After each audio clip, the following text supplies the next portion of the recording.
Ayun oh. Hello mga kalingap, mga kaberks. Mapagpalang araw po sa inyong lahat yan mga kaberks, mga kalingap. Sanda ko magayon ng mundo sa mga oras na ito. Anong oras nandyan sa inyo? Umaga, tanghali, gabi. Mapagpalang araw po at nawa ay nasa mabuting kalagayan ang bawat isa. Belated Merry Christmas at advance Happy New Year naman sa bawat isa. Mga kaberks, mga kalingap, tayo ay gawa ng kaunting upload ng ating channel para ma-update naman. Tagal po lang tayo na walang upload, walang reaction upload o live, no? Kaya tayo ngayon. Shout out bago po ang lahat. Shout out po sa Mankalingap, Kuya Val, akin na at Kalingap Rap, kay Mrs. Jack Tapia Matuba. Shout out sa mga lahat yan, sa aking mga kasamaan Kalingap Strikers.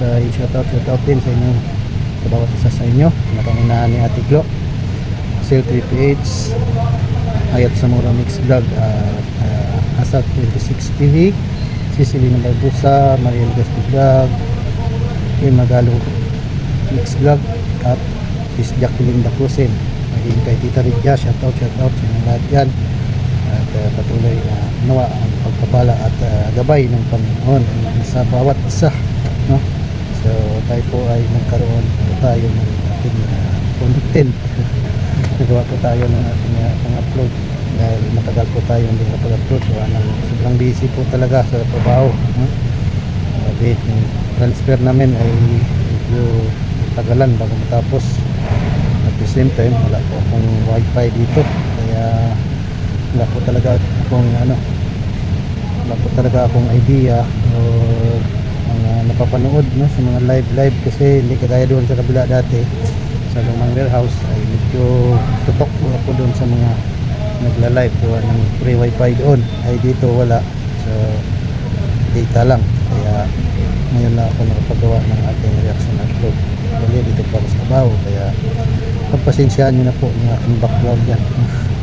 wala akong mga pwestuhang maayos na pwestuhan talaga, ang kagaya doon sa kabila na meron ay bakanting kwarto doon. Pagtiyagaan pag mainit, pagtiyagaan para makapagawa ng ating reaction upload. So anyway, shout out sa lahat at maging sa aking mga followers, supporters, viewers na nilan sa mga madalaw sa aking channel. Shout out sa mga lahat at advance Happy New Year. Ano po ang ating reaction upload ay opinion at puro tungkol doon sa mga nangyayari sa taong ito, no? Sa Kalingap, at natapos na din ang Kalingap Ball, no? Saan inaabangan ng lahat at masaya po sila doon, no? At marami po ang mga iba't ibang mga reactors, mga beneficiaries at ibang mga Kalingap partners, no? Mga ilan Kalingap partners na nagkaroon po ng award. At sa aking mga kasamahan, congratulations, no? Kay Mamsel, Ate Hayats at si Sasa, the best defender reactor ng Kalingap, no? Saan talagang ipagbanatan na sa mga baser at mga bumabati ko sa Kalingap, no? At minsan ay tayo din ay sumasali doon sa mga kaguluhan, kaya lang hindi po talaga tayo nakakatutok doon ng trabaho at yun, wala pa tayong oras, no?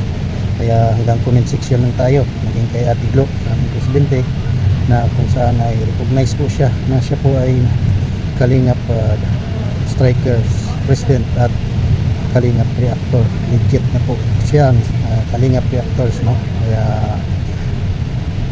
congratulations sa inyong lahat dyan, no? Hindi rin po ako update sa iba na mga nagkaroon ng award dahil yun nga, hindi po ako natutok sa mga live, no? Kaya sa mga nagkaroon ng award at certificate ay congratulations sa inyong lahat, no? Nawa ay pagputihin pa sa susunod at kasabay ng bagong anyo ng Kalingap. Nawa ay maging matahimik nitong 2026, no? Na hindi kagaya nitong taon na ito, kung saan ay marami pong kaguluhan nagaganap, no?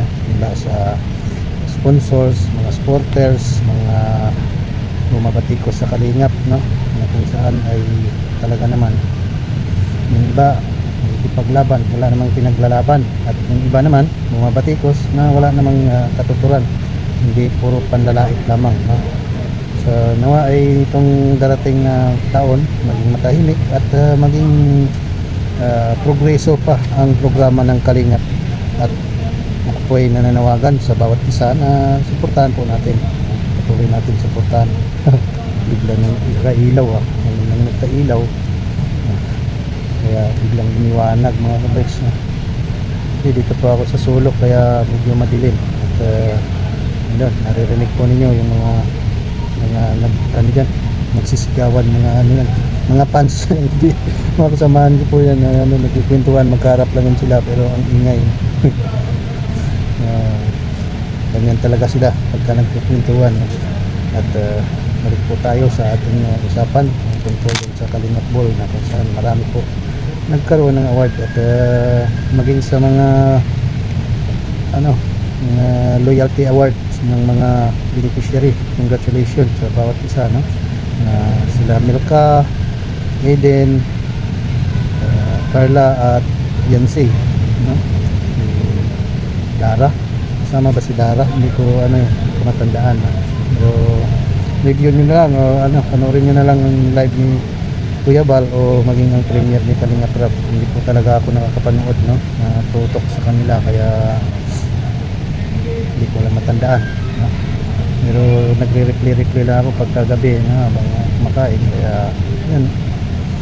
At nawa ay ito sa mga nabigyan ng award, may suklian naman ang kabutihan yung mga award na kanilang natanggap, no? Sa Kalingap, lalo na doon sa medyo dispalinghado, no? Na may mga award din. Hindi na natin banggitin kung sino sila, pero tayo rin naman na kasaksi, no? Ay meron din naman tayo kanya-kanyang opinion, pero para sa akin yun nga, na dispalinghado dahil yung kanilang mga pag-reaction minsan ay imbis na magiging payapa o sila yung tawag nito, pacify or mamagitan doon sa mga bumabati ko sa Kalingap at mga bashers laban sa Mag-ama, ay nagiging pugad pa ito, no, ng kanilang naging pugad pa ng mga bashers ng kanilang mga upload live or ano man, no? At hinahayaan po nila ito, hindi po nila sinasaway or tinatanggal, no? Kaya sana naman makaramdam naman ng kahihiyan ang mga ito, no? Kasi diba, nabibigyan sila ng award tapos wala yung 100% nilang simpatiya sa Kalingap o sa Mag-ama. Kumbaga hinahayaan nila itong pagpistahan sa kanilang comment section. Kaya sana itong darating na taon at kasabay ng implementasyon ng panibagong rules na sinasabi ni Kalingap Rap, nawa ay maging maayos ang lahat. At sana may magkaroon po talaga ng pangil yung rules na ibababa ni Kalingap Rap at ni Kuya Bal, no? At nagkaroon tayo ng pagkakaisa, pagsunod, no, doon sa mga rules na i-implement. Hindi naman mahirap sundin yung rules, no, dahil content lang naman tayo, no? Huwag lang tayong makipag unahan, no? Bawat isa sa atin ay dapat ay magkaroon po tayo ng positibong pananaw, yung kung paano tayo makatulong ng progreso, magiging progreso ang adikain ng Kalingap. Hindi po tayo magiging sagabal o magiging taga-patikos, no? Dahil kaya tayo nandito sa Kalingap para tayo ay sumuporta at magiging defender, no? Paglaban natin ang Kalingap. So yan lang, at medyo maingay kasi may nag-spray ng hangin mga Kalingap, kaya salamat at God bless. Bye bye sa inyong lahat. Happy New Year at mamaya na po yan. Bye bye.